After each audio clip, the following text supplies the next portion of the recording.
Bonjour tout le monde, ici Petite Mimi du blog miaucarré.com. Bienvenue dans cette nouvelle vidéo. Aujourd'hui, je parle de désencombrement. Alors le désencombrement, sans farce, il y a beaucoup de personnes qui disent que ça leur fait peur parce que ils sont convaincus que désencombrer, ça rime avec se défaire des choses, des souvenirs qu'ils ont, des objets chargés d'histoire et chargés d'émotions. Eh bien non, le désencombrement, ça peut prendre plusieurs formes. Vous n'êtes pas obligé de vous débarrasser des objets qui vous tiennent à cœur. Aujourd'hui, je suis dans ma cuisine et on va désencombrer votre vaisselle. Alors, à moins qu'elle vous vienne de votre arrière-grand-mère, que vous aviez un attachement particulier, en général, on est rarement attaché à sa vaisselle. Pourtant, dans votre cuisine, on est souvent inondé de vaisselle et d'ustensiles dont on ne se sert jamais. Alors, c'est parti! Désencombrant la cuisine. Pour commencer, je vous proposerai de définir un espace. Ça pourrait être une étagère, un placard. Dans mon cas, c'est un tiroir. Donc, dans cet espace, vous allez regrouper uniquement la vaisselle quotidienne, celle que vous utilisez tous les jours et qui vous sert matin, midi, soir si vous faites tous vos repas à la maison ou juste le matin et le soir.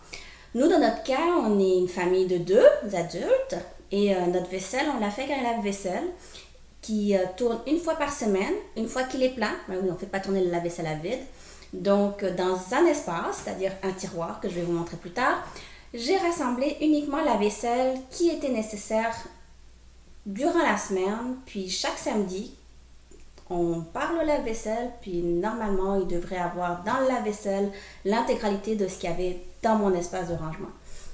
Qu'est-ce que ça veut dire de faire ça? Pourquoi faire ça? Ben, ça se comprend bien, ça permet de n'avoir que le nécessaire, pas de superflu. Et en même temps, ça a l'avantage assez simple de se dire que lorsque l'espace est vide, ça veut dire que le lave-vaisselle est plat, c'est le moment de le partir. C'est sûr que nous sommes 2, donc le lave-vaisselle ne tourne qu'une seule fois. Si vous êtes une famille plus nombreuse, puis que vous le partez peut-être tous les 3 jours, le principe demeure le même, conserver dans un espace uniquement les ustensiles que vous utilisez d'un lavage à l'autre. Et de cette manière, vous allez pouvoir réduire considérablement la vaisselle qui vous encombre. Si vous n'avez pas de lave-vaisselle et que vous faites votre lavage tous les jours, ce que j'ai fait pendant des années, eh bien c'est encore plus simple. Ne conservez que la vaisselle quotidienne. Yeah! Oui, vous ne devrez plus rien avoir dans vos placards normalement. C'est sûr que pour des occasions spéciales, on va avoir de la visite, on va inviter des gens, on va peut-être avoir besoin d'un peu plus de vaisselle d'une semaine à l'autre, mais ça n'arrive pas non plus si souvent que ça. Donc, conservez dans un endroit un peu moins accessible de la vaisselle supplémentaire, mais pas dans un espace, une armoire ou un tiroir que vous ouvrez tous les jours. Parce que voir de la vaisselle qui vous sert une fois par mois ou toutes les 2 semaines, mais c'est un peu inutile, c'est une utilisation de l'espace pas vraiment judicieuse.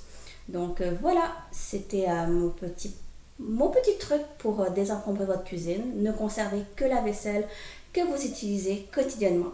Donc fini de parler, je vais vous montrer qu'est-ce que j'ai fait chez moi. Donc on y va. Voici donc des tiroirs. Ici, j'ai mon tiroir qui sert pour la vaisselle quotidienne. Je vais vous l'ouvrir. Donc, comme je disais, j'ai rassemblé uniquement les items qu'on utilise d'un nettoyage de vaisselle à l'autre. Attention, attention. Touloum!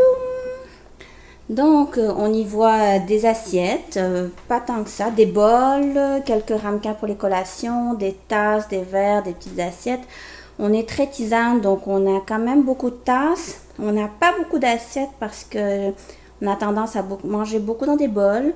On a très peu de verres parce que d'une fois à l'autre, on conserve les mêmes. On a beaucoup de petites assiettes parce que le fromage, c'est sacré ici. Et si vous avez l'œil, je dirais que toute cette vaisselle, c'est à peu près l'intégralité de cette vaisselle à la fin de la semaine se trouve dans le lave-vaisselle qui est ici. Si vous avez l'œil, vous avez peut-être remarqué qu'il y a des petites étiquettes. Ça fait rire beaucoup de gens, mais ça a un côté vraiment très pratique et très utile. Pourquoi?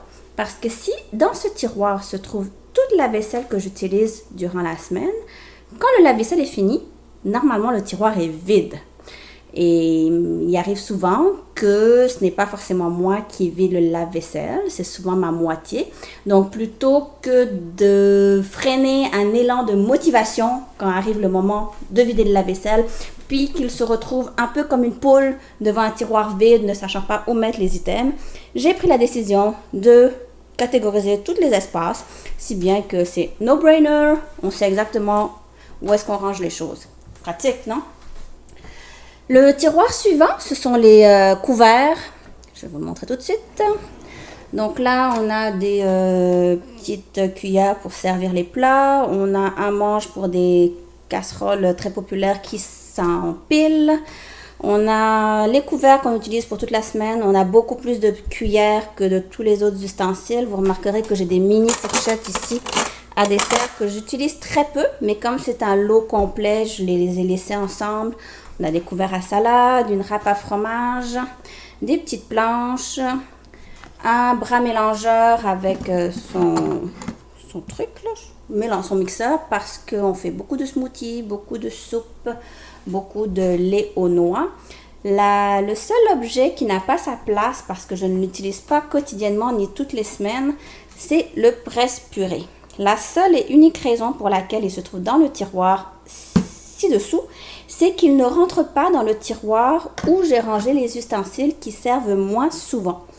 Donc, qui servent à l'occasion, peut-être quand j'ai du monde à la maison ou quand je fais certains plats particuliers. Je vais vous montrer ce tiroir dans un instant. Attention, vous allez être ébloui devant mon deuxième tiroir dans lequel je range mes ustensiles les moins utilisés.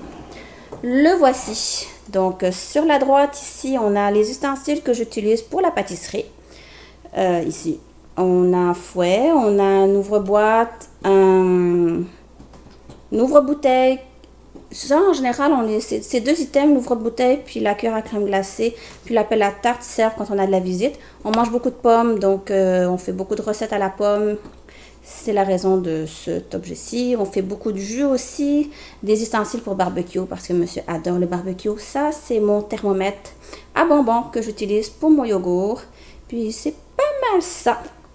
Et je vous dirais, sans farce, que vous avez là l'intégralité des ustensiles que j'ai dans ma cuisine. Donc voilà, je vous ai montré mes tiroirs. C'est un peu stressant, mais c'est fait. Donc, je vous invite à faire la même chose chez vous. Désencombrer votre cuisine, gardez un espace avec uniquement ce que vous utilisez souvent. Et puis, mettez le reste dans un endroit moins accessible auquel vous touchez moins souvent. Donc, c'est fini pour aujourd'hui. Merci beaucoup d'avoir écouté cette vidéo jusqu'ici. Si vous l'avez aimé, eh bien, cliquez sur j'aime juste en dessous. Si vous ne l'avez pas aimé, cliquez sur je n'aime pas. Et on se voit la prochaine fois. Et d'ici là, prenez soin de vous et bon virage vert. Bye bye!